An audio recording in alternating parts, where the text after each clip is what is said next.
Hey guys, coming to you from CrossFit Cielo, right here. We got DK. You want to tell him about your hip stuff going on? Yeah, so years of wrestling.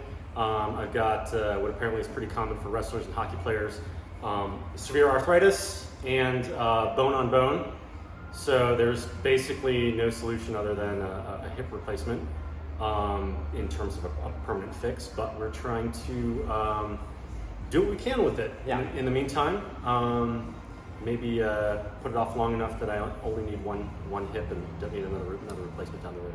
Yeah, so even though he's been diagnosed with bone on bone, and x-rays are great for this, and again, the medical system is great for this. However, what can we do to help him feel better, move better throughout the time that he has until he has that inevitable surgery, let's say? Mm-hmm. Not everyone needs that surgery, and the further away you are from that bone on bone, the more of these things we should do.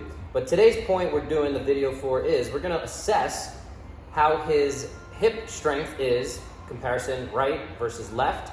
We're using a handheld dynamometer, a little $1,000 doohickey right there. So a lot of different ways you can do this. Not a lot of physical therapists invest in these things because they just use their hands and they say, well, this side's weaker than this side. I can feel that. It's very subjective. So we want to get a little more objective. Even if you don't have any pathology, any injury, any issue, these are great to get some numbers. If you have more than a 10% difference side to side, which a lot of us have some imbalance, but anything more than a 10% should tell us we maybe need to modify what we're doing. If it's skiing, if it's CrossFit, whatever that activity is, basketball, 10% is kind of that magic number. So let's see what we come up with for DK. The other thing I'm going to throw in that has been helping a little bit with symptoms and leaving some lasting relief is needles. So we'll talk about that in some other videos, but let's jump to this. So he's in this position. We're going to start with the first movement. So he's going to cross his arms across his chest, and we'll start on this side. He's bringing his knee up, so we're looking at hip flexion, and I'm going to maybe go and edit this so we have numbers and videos and things and stuff like that. But we're going to do 2 bouts of each. Normally I do 3, but for the sake of time, we'll just do 2. We did a little pre-test, so I'm pushing down as hard as I can. Okay, so we got 20.4 kilograms. I'm not going to say kilograms every time. And we're going to kind of mid-range where the muscle is activated, and I'm going to push down as hard as I can again. So 24.0, he got a little bit stronger. I'm going to average those out. Sometimes when we're doing this, we can, do a few more reps until we get a little more consistency. So 20.4, 24.0, he's engaging as strong as he can. And 20.4, exact same number, look at that. That's why numbers are fun. All right, hold. 21.3, so not able to generate as much force on the second rep, but let's see, we'll give one more, because 24.0, a bit of a difference. Ready?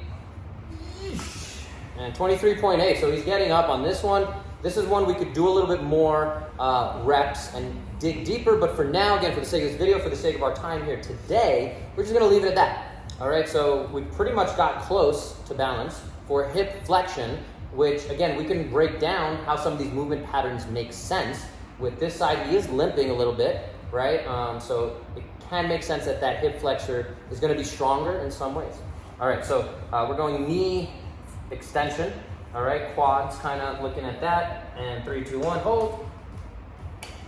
All right, 18.3 kilograms, 3, 2, 1, hold. 24.5, so again, some disparities. I'm not used to that as much, and again, DK is a special person, so that's okay. 3, 2, 1, hold. So 21.2, kind of right in that middle. Again, 3 gives us a good data set, and we can keep building on this. We can have these numbers, and we can see if we A, change the training plan, or B, we just retest in 3 months, 6 months, see how his current training plan is helping some of these numbers. 3, 2, 1, hold. 23.8, 3, 2, 1, hold. 23.0, so that's consistent enough. I'm gonna say that's enough there. Yeah, so we have some balance there somewhat.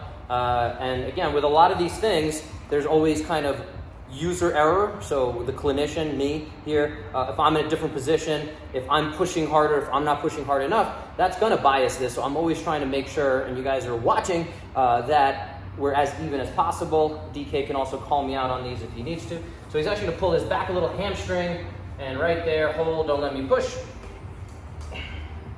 19.4, push. I should say pull. 19.3, so consistency. So he's pulling back a little bit, stabilizing, and hold.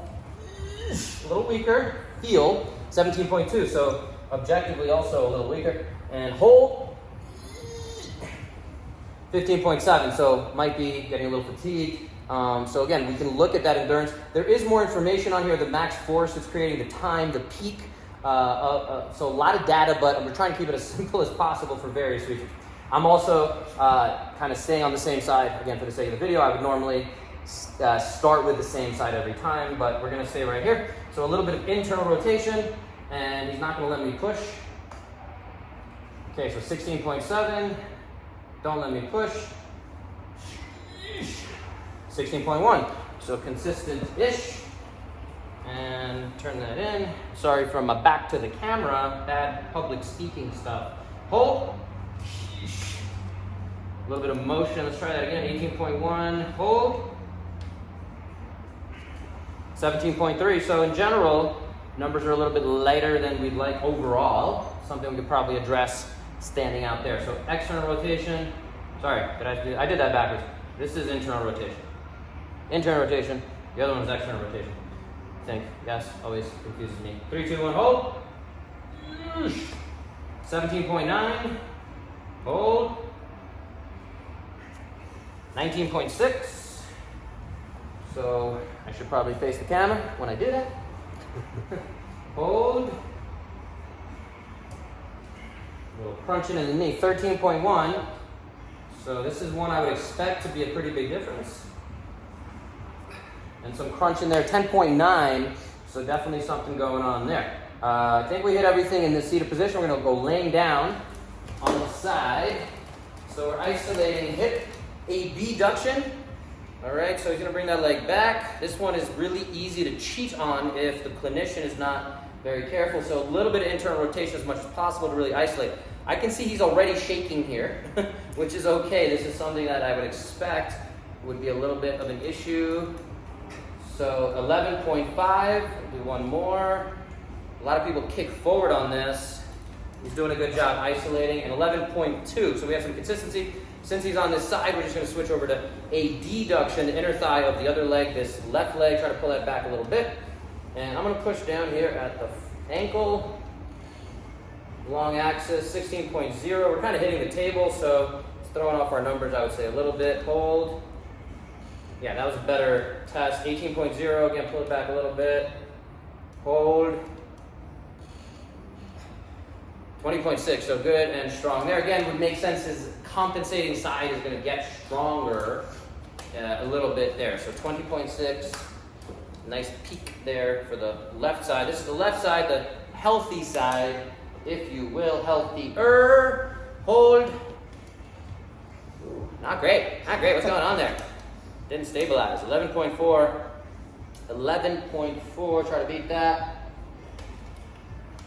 13.0, we'll do one more. And 11.5, so a little weak on that weak. side. So Yeah, we're gonna do the AD reduction. Get down, get down, get down. So right side, yeah, a little weaker on there. And again, before we started filming, I actually just did this with my hands to run him through what we're doing, give him a little prep. Hold there. Ooh, that feels strong. 18.7, and hold. 20.8. Again, that's that compensating side that has the bone on bone. So I'm not surprised that it has, you can relax, that it has a lot of muscle kind of activation, possibly overactivation on that side. So last one we're going to do is glutes. So glute maximus, hip extension. So we're going to make sure this doesn't go into the low back. So right leg, glute squeezes, leg lifts up. And I'm going to push down at the ankle. Again, we got some hamstring kicking in there, but as long as he's keeping that knee straight, we got to watch out for that toe hitting the table. 13.9, and hold.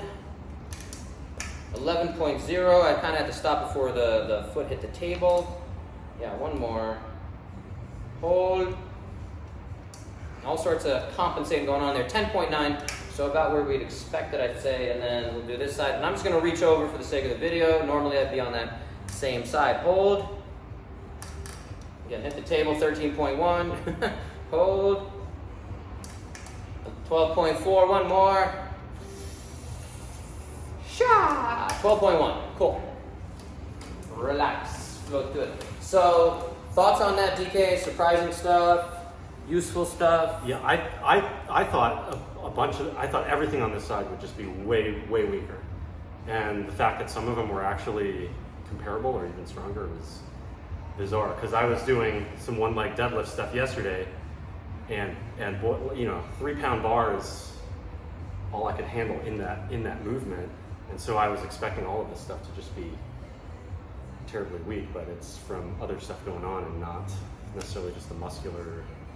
Yeah, and that's where, again, we can really start to isolate and eliminate what's going on. Where do we have to focus our energy, our training? So yeah, with some of that, if it's actually the left side might be the healthier side is actually weaker than the bone-on-bone side, the right side, with certain movement patterns or specific isolated movements. So at the end of the day, that's where functional fitness can be a good thing, where we put these pieces together. But I think it's also helpful to have that data. So we can look at the passive range of motion, we can look at the active range of motion, we can look at the isolated numbers, and then we can go into the functional movement patterns of an RDL, a deadlift, a squat, where again, he's able to engage probably more core. And with this, like, I'm not gonna do it right now, but I can test and see how much can he stabilize through that side. We can also measure that with carries. There's a lot more going on. If he's seated, we're doing this. So all sorts of fun stuff there. If you guys want to see more of these aspects, if you want to check in with DK, see how he's doing, be nice. Don't forget to be kind and rewind. But yeah, check in with us. If you are a clinician and you do this any kind of different ways from what you saw me do today, let me know. I'd love to continue to have those conversations. I've continued to have those for over 20 years.